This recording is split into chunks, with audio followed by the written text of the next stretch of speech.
Hello, my name is Lorianne Lumby, and I am with Authentic Freedom Academy, www.authenticfreedom.love. Today is Tuesday, April 28th, and I am offering these insights as we continue through this journey of COVID-19. We are at a very interesting place in our journey of human evolution. And this is a journey that I have seen coming my whole life. And I want to share today not only what I have seen and known was coming, but also where I truly believe that we are headed, or at least where we have the opportunity to go if we so choose. As a very young child, I was given a vision in a dream of the world coming to an end. I understand now as an adult that that was merely symbolic in the sense of the world as we have known it is coming to an end. And I remember in the dream asking, how can we stop this catastrophic end of the world? And the answer in symbolic terms had to do with restoring integrity, honesty, compassion, justice, and celebration of diversity in our world. This is a lot for a 6-year-old mind to wrap itself around, but that dream has never left me. And for years, that has been, I would say, a touchstone for how my life has unfolded in the last 55 years now. I have known increasingly so in the last 12 years that there was something major coming into our world, something that would bring our entire society to a screeching halt. I had no idea what that might be, and yet here we are. With the advent of the COVID-19 virus and humanity's reaction to that, we find our world is shut down. Our economies are shut down. People are in a place of either fear, or in my case, celebration of the solitude that my soul has always craved, and the hope in the new that is coming forth out of this experience. For a long time, we have been witnessing the collapse, the dying, and the death throes of the world that is based in fear, power, and control. A world that seeks to separate and divide us. A world that is ultimately defined by separation. Separation based on gender, race, nationality, political party, wealth or lack thereof, educated or not. Everywhere in our world we can turn and see the evidence of this separation. A separation that is not natural or part of our original makeup. Humanity as a species is meant to be a community-oriented pack species. We thrive when we work in cooperation with our world and the cycles of our world, and when we work in cooperation with one another.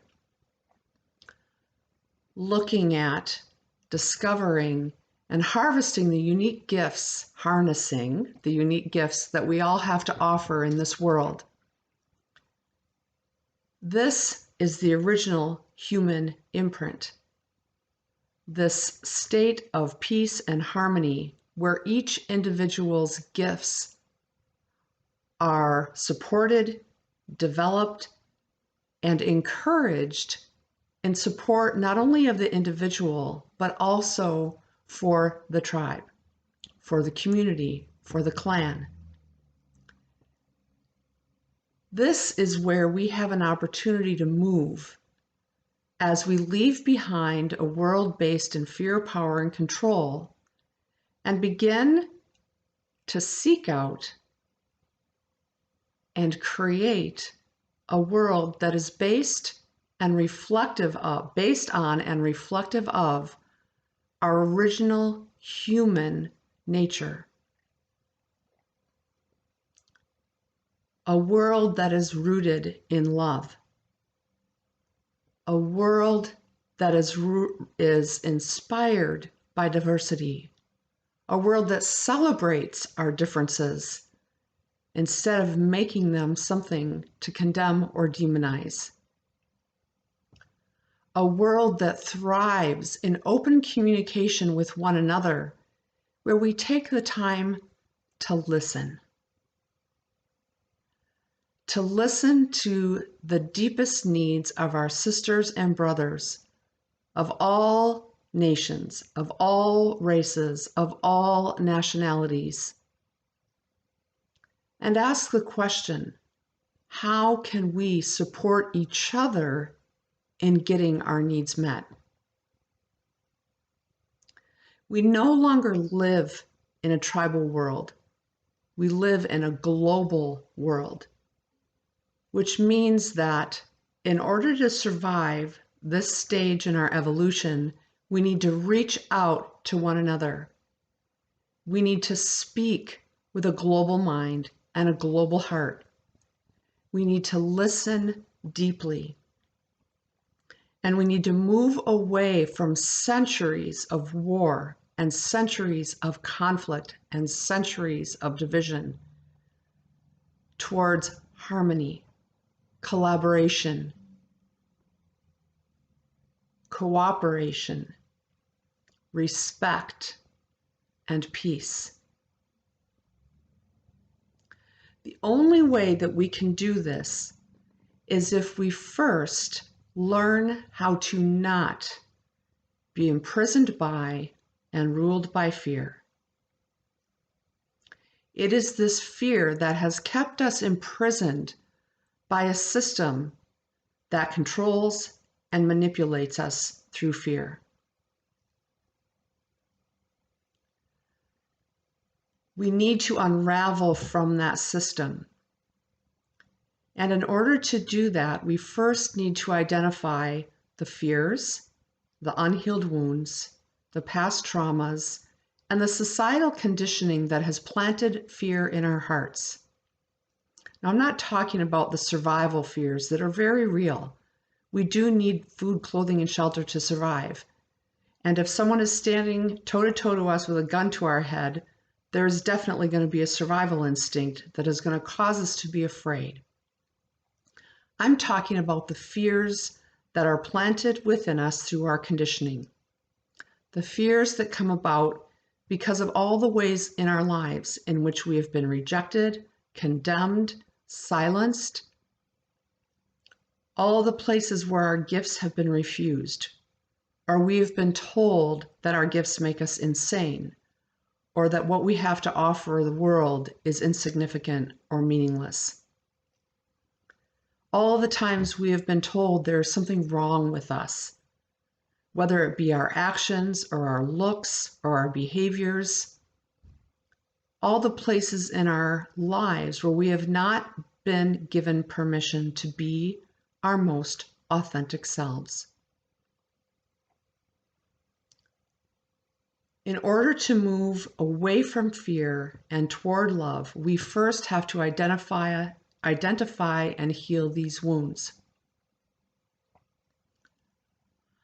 Once we have done that work within ourselves, and we are able to arrive at a place of peace, contentment, and joy within ourselves, accountable to our woundedness, responsible for our own triggerings, only then can we begin to have a conversation with one another about how can we begin to create a new world.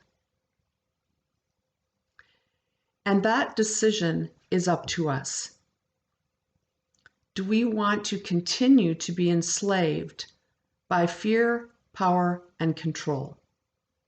Do we want to continue to be manipulated by communication channels that seek to plant fear within us, making us feel less than or insignificant, or as if we do not have a voice?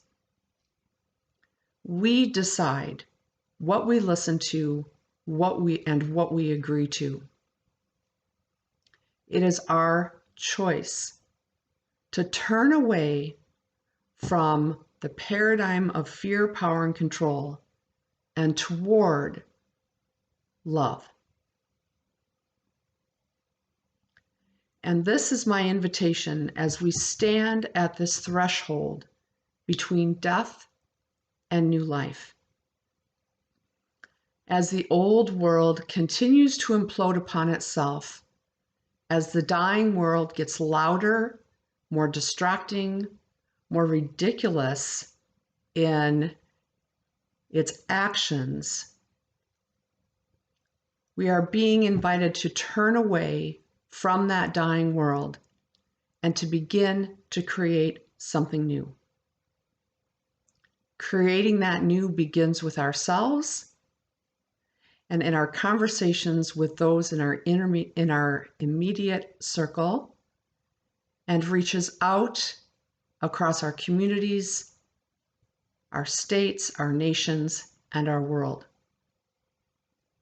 My vision for our new world is a world based in love, based in compassionate understanding, in celebration of diversity, in respect and honor to each and every being on this planet, and respect for our world. Our Mother Earth, needs us.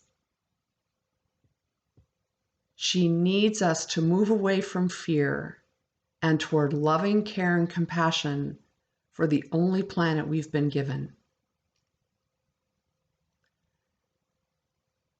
This movement towards a new world begins with you, begins with me. And it is this movement towards a new earth that Authentic Freedom Academy is geared toward. Whether it be through our online community, our courses, the books and articles that I've published, all of the different ways that I have for the last 25 years sought to support human beings in knowing who they are, their gifts, and how they're called to use those gifts in the world. But even more than that, supporting people in moving through their fear, healing and transforming those fears into the power of liberation, the power of the divine that dwells within each and every one of us and which seeks to be known in the world through our own unique gifts and through the power of compassion and love. So this is my invitation to you today, that you search your heart for what you are seeking at this juncture in our human evolution. Do you choose to continue to live in a place of fear, or are you going to choose to heal and transform those fears so that you might live and breathe and be in that amazing place of contentment and joy that arises naturally from within us when we learn to live in love? Thank you. Again, I'm Lori Ann Lumby with Authentic Freedom Academy, www.authenticfreedom.love.